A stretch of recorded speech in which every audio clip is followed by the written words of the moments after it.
But DeSantis, I think, is dangerous for America. Why? The fact that you have a Republican, a leading Republican candidate going after businesses, going after schools, they're supposed to be the party of smaller government. They want to tell everybody what you can do with your body, what you can do with your corporation, what you can do with your schools, what you can read, what you can't read. No. DeSantis is actually coming out to fix and challenge all the crap that's been stuffed into down our throats. Does he not have a hard-on for Disney? Like, isn't it a little ridiculous what a hard-on he has for Disney? No. Bob Iger will fucking destroy DeSantis. He's not even in his league. Quite frankly, I think Disney is full of shit, and they're hypocrites. Why is Disney full of shit? Because they're pushing this trans thing up the wazoo. What are they? Tell me specifically. What are they pushing with trans? Well, I guess you haven't seen some of their animated movies about the trans characters and who are the trans characters in Disney movies? I don't know specifics here, but if you hold on, no. You know I love specifics. You got to give me specifics. Then go home and read about it. Well, tell me one example. I'm telling you. Give me one example of a trans Disney character. I can't off the top of my head. That doesn't mean it doesn't exist. Is it like a new dwarf? Is it like the 8 dwarfs now? Is it like Sleepy Dopey Tranny? Welcome to Brain Wrestling. I am Derek Christopher. I am here with Walter Jacobson. How are you, Walter? Very well, thank you. I got to tell you something. I have a new theory that I think 14-year-old girls, actually even 12-year-old girls, should be allowed to adopt.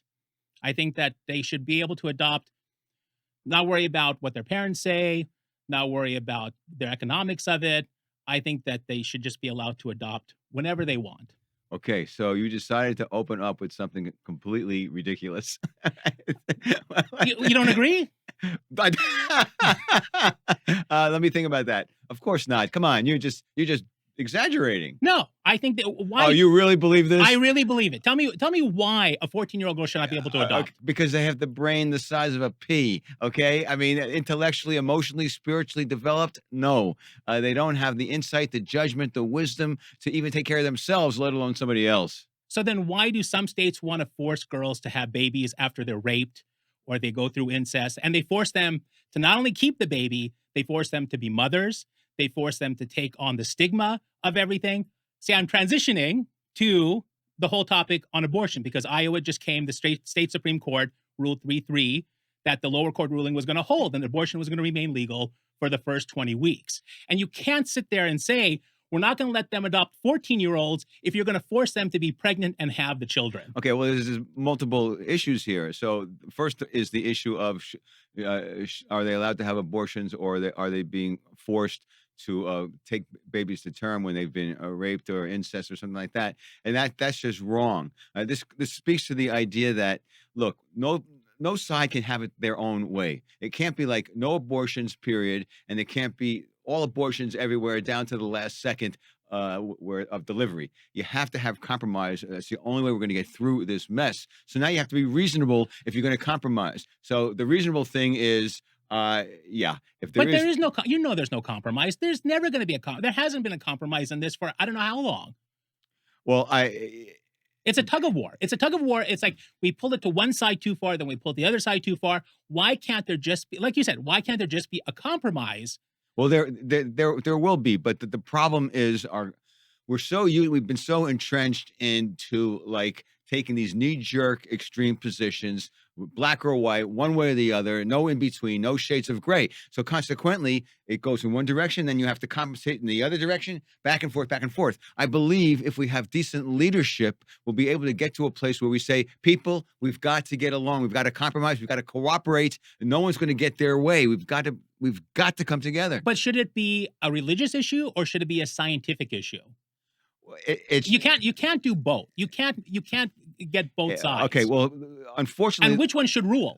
Well, see, it depends on what position you want to take. In my opinion is, unfortunately, other people may feel this is unfortunate or not, but I think that abortion is murder. So in terms of scientifically, I think that's the case. I don't care how many cells there. If you let that thing go, it would go to term and be a human being. So at what point though? But that's why we have to get into the compromise position, because I believe in the science. And look, and you have to admit it. You have to say, okay, we want to have abortion. We want the right over our body, but we admit it, that this is killing a life. But so what becomes more important? The life of this little sea monkey that's inside a woman, or the 14-year-old who is forced to go to term with that baby. So you're basically almost destroying one life. And don't give me sanctity of life and all that stuff. I get that, but whose life is more important? Okay, first of all, the sea monkey concept. We're Yeah, getting there. Scientifically, we're getting there. There are these synthetic babies soon. I'm just saying there have been there have been mothers who were going to abort their kid, or they tried to and it didn't happen, and the baby came to term and ended up being a human being who won the Nobel Peace Prize. So you got to be careful about the sea monkeys, okay? Yeah, but then you're going to have a baby that's going to be a murderer. You're going to have an OJ. Well, obviously you can't take it that far down the line. You have to decide. Well, you just said somebody's going to win the Nobel Peace Prize or whatever. It's like, well, you can have go either way. Absolutely. Which the main point being, just decide where you stand.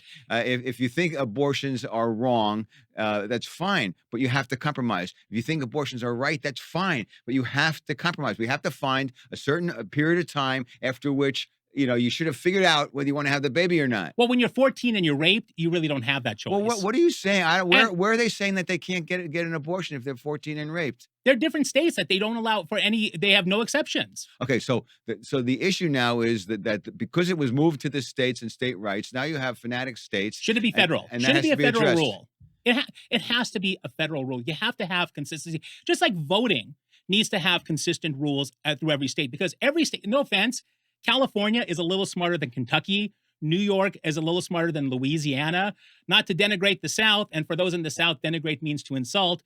But you can't have the same rules for these grand ideas. I like that. These states suck, but don't worry about it. They do suck. I mean, if we were smart, we would cut off America at the coast, push the rest of America into Mexico, and just put the coast together.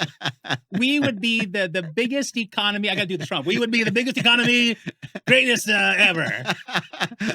And I will be the greatest president that God ever created. I will have abortions for everybody and custard pie. Yeah. Okay. So I think it isn't in the hands of the states. So should it be made a federal law? That would be great if they could come to some kind of agreement. So how do we get to that point? Because I don't know if you saw now in California, there's a new law that a Democrat had proposed that said that they want, if you're underage, from 12 to 17, that you can get counseling on transgenderism without your parents' notification. Okay, that is completely absurd. There's also they're trying to pass a law that's saying that if you don't go along with if you don't recognize your kid's gender desires and you don't go along with it, that you could be arrested now. Well, no, that's the same. You're talking about in California? Yeah, that's the same law, because right. I think it's been misrepresented to that. It's not that.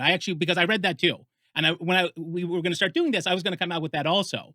But they're saying you can't be arrested. But what they're saying is that if you're 12 to 17, that you can go get counseling. Okay, so the point is, but they can't take away your child. They can't do this because it goes against all the basic rules about parental consent. You can't decide, let's make this an exception. Parental consent is because children don't have the brain power or the emotional capacity to make decisions. They're impulsive, they're thoughtless, they can't reason it out. They don't know about unintended consequences. They're easily influenced by propaganda and their friends, peer pressure. So you can't put it in their hands, and you can't take away parental rights, period. But why are we going in that direction? Why are we treating kids like adults? Why are we treating, I mean, I see this with parents all the time. They treat their children like friends. They don't treat them like their children. So let's figure it out. Why is something so irrational happening? It must be because the people in charge of the media and that they have a sick agenda. Why is it not just bad parenting? No, they're mentally ill. Why is it not just who? Who? The people who are pushing this idea of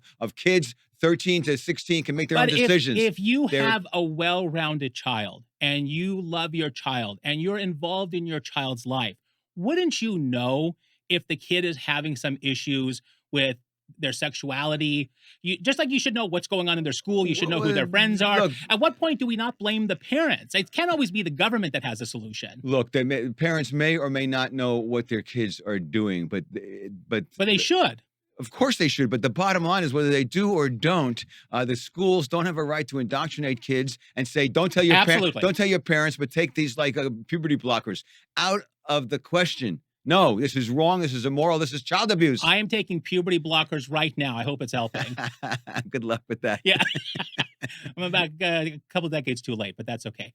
But at what point do you say the government, like, I agree, the government should not be getting involved in what, but okay, let's go to Florida. The law, the Don't Say Gay law, which really wasn't, I mean, the way that Republicans marketed it was horrible. What it said was you don't want books about sexuality in elementary schools and junior highs. It didn't say don't say gay. It said we don't need to get these kids knowing about sexuality at 5 fucking years old. Absolutely. But who were the ones that painted it don't say gay? It was the Democrats and the liberals. But they get away with it. Well, why is it that the Republicans have just completely... The reason why they get away with it is because the mainstream media is locked into this. So they censor other stuff and they push the lie. But you have Fox News, you have OAN, you have Newsmax, you've got Drudge, you've got all these avenues for Republicans to get their message out. I don't buy that it's a big Democrat conspiracy to control the media. Oh. Do they try? Sure. Oh, come on. But there are other outlets to not... Yeah, there are other outlets, but you got to hunt for them. But if you go to the mainstream outlets, you would expect to have, unbiased information, truth. There's no such thing as unbiased truth anymore in any news media. Well, yeah, but you should try to get to as close as possible. But look how quickly you were to say that they were going to take away your kids in California, because that's what they were pushing. That's what I didn't say to take away your kids. I said that you could get arrested for it. Well, and you can't. Okay, that's great. But you can't. But you see, and I fall into the same trap too. You read something, you read it somewhere else, even maybe a third source, and it says the exact same thing. Well, that's why you can't take anything for granted. You have to check your sources, compare to other sources before you go babbling some extreme position. You've got to know what you're talking about and realize that there's a distortion everywhere. You're right. So we have to watch for this distortion, but the problem is there are people in power with this woke thing, with this transgender thing. They're out of control. I don't know how they hoodwinked all these corporations to be doing this. Mark Cuban said that going woke is good for business. I guess people think that, but I think they're being coerced by the government to do this equity inclusion shit, and they're stuck. But why? So they had to take a loss. But we talked about this before. What is the financial benefit of going woke? There isn't any, but the financial benefit is if you don't have diversity, inclusion, and equity principles and people in place, the government's going to not give you subsidies and special considerations. Okay, well now, do you think that the PGA? I'm gonna pivot a little here, but now PGA is being purchased. They're being purchased. They're not merging by Liv, which is a Saudi organization. The Saudi government actually owns Liv. Do you think they should lose their tax status? Their tax-free status. They're non-profit. I don't know if they're non-profit, but they're tax exempt, the PGA. And now that Liv is taking over, should they remain tax exempt? Well, why were they ever tax exempt? I don't know. Well, that's ridiculous. Yeah. Yeah, right. But at what point do we start paying attention to who's got their fingers in the pie in American interests? Okay, at the point where we actually have people in power who have ethics, who want to actually clean up the crap and tell the truth. We don't have that. We have everyone trying to their side to win, so they'll lie and say anything. But have you heard anybody talking about this issue? What issue? About Liv and taking over the PGA? Are you okay with it? Are you okay with a Saudi? I mean, they killed the journalist. They do God knows what else they do. They influence the oil market. I mean, at what point? Okay, I don't know enough about this in particular, but I will say to you that across the board, there's inequities and strangeness everywhere. The fact that Disney is so woke over here, but all their money's going into China, where or other places where gay people could be killed. I mean, there's so much hypocrisy and duality. Well, that's true with anything. That's true with anything. And you're talking about Disney now coming out of Florida, supposedly. They're not going to go anywhere. This is all bullshit. They're not going to go anywhere. But DeSantis, I think, is dangerous for America. Why? Because if he's trying to pull the same bullshit, I mean, the fact that you have a leading Republican candidate going after businesses, going after schools. I mean, you want to talk about, they're supposed to be the party of smaller government. And somehow they want to tell everybody what you can do with your body, what you can do with your corporation, what you can do with your schools, what you can read, what you can't read. No. DeSantis is actually coming out to fix and challenge all the crap that's been stuffed into down our throats. Does he not have a hard-on for Disney? Like, isn't it a little ridiculous what a hard-on he has for Disney? No. Bob Iger will fucking destroy DeSantis. He's not even in his league. I would like to see him try. Quite frankly, I think Disney is full of shit, and they're hypocrites. Why is Disney full of shit? Because they're pushing this trans thing up the wazoo. What are they? Tell me specifically. What are they pushing with trans? Well, I guess you haven't seen some of their animated movies about the trans characters and who are the trans characters in Disney movies? I don't know specifics here, but if you hold on, no.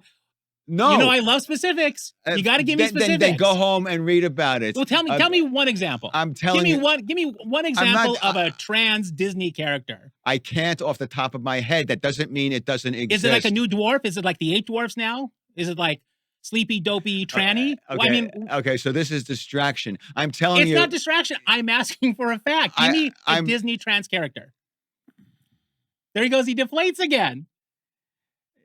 Look, if we had a show where I would go online and go, okay, let's find this Disney thing, and it went into the toilet because it's all about trans kids learning about trans stuff, and and they can get special booklets from Disney about how to insert this or that. You think Disney's trying to indoctrinate? Oh, 100%, 100%. Really? Well, Disney was the ones who called it a "Don't Say Gay" law and came down upon it, and it's not a "Don't Say Gay" law. That was a lie. That was a lie to make DeSantis look like a fascist, and it's not true. It's not true, and everyone believes it.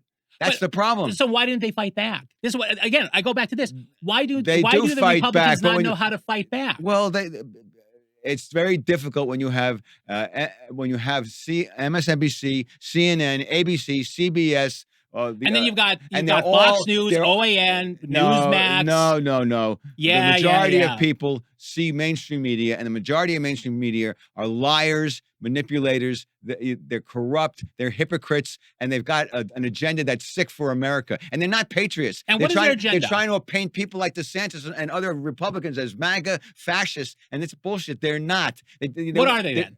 They're people who are trying to normalize the insanity that the deep DeSantis left woke have stuffed down our throats. You think DeSantis is trying to normalize the insanity? Yes. You think Trump is trying to normalize the insanity? Excuse me. You asked about DeSantis. When DeSantis says Florida is where the woke go to die, he's saying, I'm not putting up with this woke crap. But has Florida not always been gay friendly? I mean, as far as I remember, it's been one of the most gay friendly states. And they still are. No, they're leaving now. You know what? There are events that are canceling their conferences there. That's their choices, not because Florida. Well, it's all a choice. No, it's not because Florida has become like an enemy of gay people. That's a lie that's being perpetuated. Are they a friend? Are they a friend of gay people? Yes, of course. Florida is. Yes. You think DeSantis is a friend of gay people? Yes. Are you listening to this bullshit? You don't have. Show me an example where you see that he's not a friend of the gay people. Well, when you have conferences canceling because they don't like the laws. That's the choice of the conferences. Look, you're getting so upset. You're shooting your mic everywhere. That's the choice of the conferences to do that. Was that a woke leftist change on your mic? Was that? This was. I think they need to adjust your mic. We're going to adjust your mic. This was a way. It's the woke liberal media that is trying to silence you. This is a way for me bouncing the mic all over the place is a way for me to demonstrate how ludicrous your position is. The mic is like the facts. It wants to get away from you. This is not a Ouija mic, okay? Am I alive or dead? But let's go back to what do you think is going to happen with abortion? Well, I think they're going to do this. Certain states are going to do this and that, and then maybe in the next election they'll elect more people who will make this law you're talking about. And at what point should abortion be legal and illegal? Give me a scientific basis for it now. In my opinion, technically speaking, if we lived in a perfect world, in my opinion, there would be no abortions. But the fact is, why? You'd rather have all these unwanted? And I'm not pro-abortion. Do you know? No one is pro-abortion. Well, just in terms of that, do you realize that there are people who would like to adopt children? So there is. It's not like these children who are not aborted would not have parents. But the thing is, as I said at the beginning, you have to find a compromise. If you want to say X number of weeks, it's okay. After that, you're out of luck. I don't know. But there has to be a compromise. You're not gonna get all or nothing out of this. You think eventually we're gonna have robot babies? Maybe. Who knows? Is that the solution? We're gonna have robot everything else with AI. Anyways, we got to wrap up the show. Okay. Listen. come back for more Brain Wrestling. Derek Christopher, myself, Walter Jacobson. Have a great time. Take care. See you later.